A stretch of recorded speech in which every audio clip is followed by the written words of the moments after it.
Hello guys, welcome to my channel cooking shooking with me.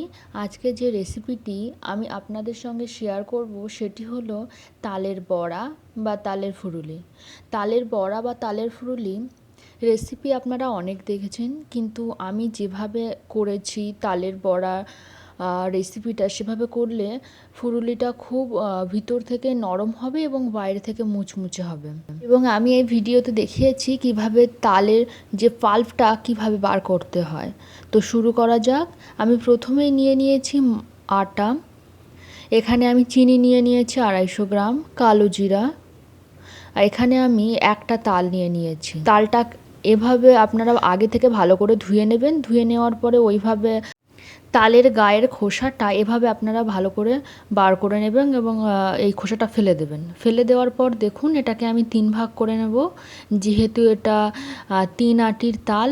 এবং আপনারা লক্ষ্য করবেন পিছন সাইডে যে শক্ত অংশটা থাকে ওটা ওঠে না তালের এটা ছাড়ানোর সময়। তো আপনারা সবসময় চেষ্টা করবেন 3 ভাগে ভাগ করার পরে ওটাকে এইভাবে ফেলে দিতে। দেখুন আমি এটাকে ফেলে দিচ্ছি।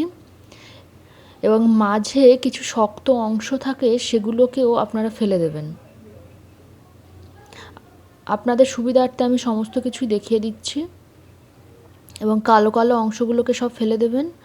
ফেলে দেওয়ার পর একটা আমি আটি নিয়ে নিয়েছি এবং তাতে একটু সামান্য জল দিয়ে এইভাবে এটাকে একটুখানি ভালোভাবে মাখিয়ে নেব, যাতে এটা খুব নরম হয় এবং তালের যে পাল্পটা সেটা বার করতে খুব সুবিধা হয়। এইভাবে দেখুন কিছুক্ষণ ধরে আপনাদেরকে করে নিতে হবে। যখন দেখবেন এইভাবে হাতেই তালের পাল্পটা চলে আসছে, তখন বুঝতে হবে হয়ে গেছে। এভাবেই আমি 3টে করে নিয়েছি। দেখুন হাতে চলে আসছে, মানে এগুলো সবই হয়ে গেছে।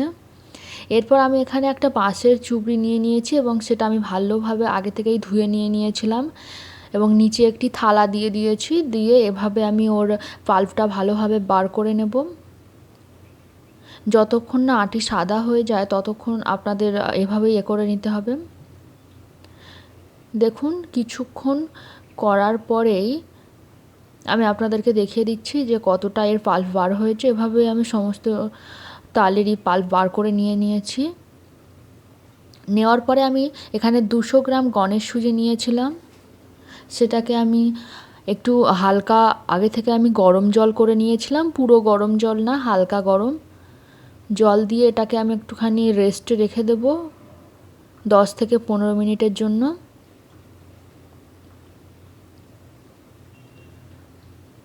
এভাবে একটুখানি আপনারা আগে থেকে একটুখানি ঘেঁটে দেবেন।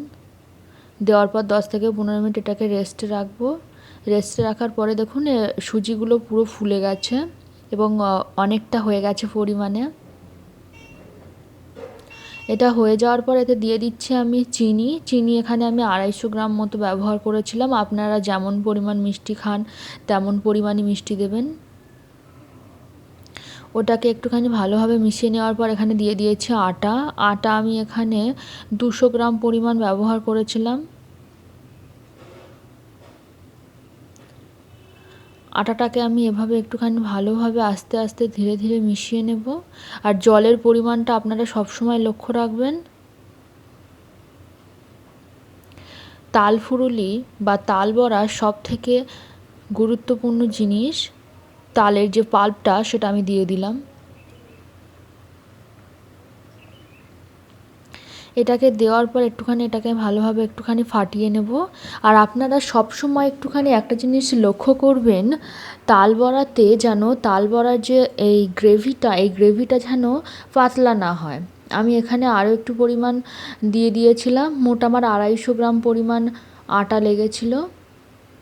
এবার ওটাকে দেওয়ার পর আমি এতে দিয়ে দিয়েছি কালো জিরা।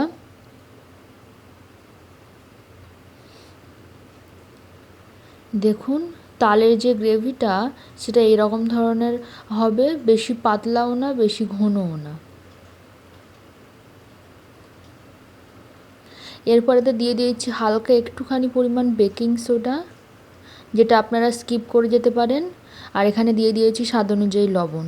আপনারা যদি বেকিং সোডা না দিতে চান তাহলে আপনারা এটাকে 10 থেকে 15 মিনিটের জন্য রেস্টে রাখবেন। আর যদি বেকিং সোডা দেনও তবুও আপনারা 5 মিনিটের জন্য একটু রেস্টে রাখবেন। তারপরে কড়াইয়ে গরম তেল দিয়ে আমি ফুলুলিগুলো এক এক করে ভেজে নেব। আপনারা অবশ্যই লক্ষ্য রাখবেন যখন ফুলুলিগুলো দেবেন গ্যাসের ফ্লেম যেন লোতে থাকে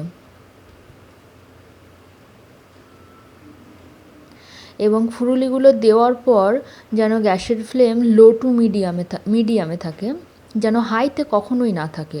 এবং এই যে তালবড়া ভাজাটা, এটা ভাজতে প্রায় 5 থেকে 10 মিনিট সময় লাগে।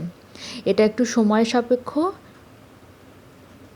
কিন্তু এটা ভাজা হয়ে গেলে দেখবেন বাইরের সাইড খুবই মুচমুচে হবে এবং ভিতর সাইড হবে পুরো নরম, যা খেতে খুবই সুস্বাদু লাগে।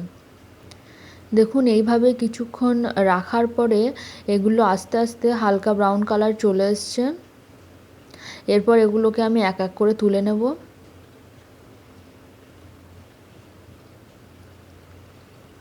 এভাবে তুলে নিয়ে আমি এটাকে রেখে দেবো এবং এইভাবেই আমি দিয়ে দেবো আর একটা সেশন আমি দিয়ে দিয়েছি এখানে, দিয়ে ওই একই পর্যায়ে আমি এটাকে ভেজে নেব। এবং এটি অনেক সময় সাপেক্ষ একটু হয় ভাজার সময়টা, তাই আপনারা একটুখানি সময় নিয়ে এই ভাজার এটা করবেন। নয়তো যদি আপনারা চটজলদি করতে চান তাহলে ভাজাটা ভিতরে কাঁচা থাকতে পারে।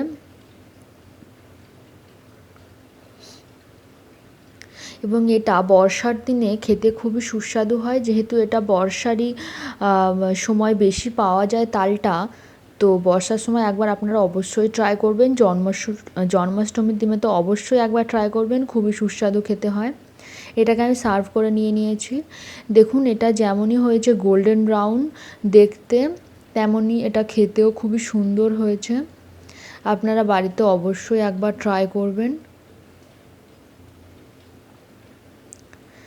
জন্মাষ্টমী শ্রীকৃষ্ণের জন্মের দিন, তো সেই দিনে আপনারা এটা যদি একবার পুজোতে যেহেতু দিতে লাগে, তো আপনারা এটা পুজোর ঘরেও এই পর্যায়ে করতে পারেন। এই পর্যায়ে করলে ঠিকই আছে, কিন্তু এটাতে লবণ দিতে নেই যতটুকু আমি শুনেছি।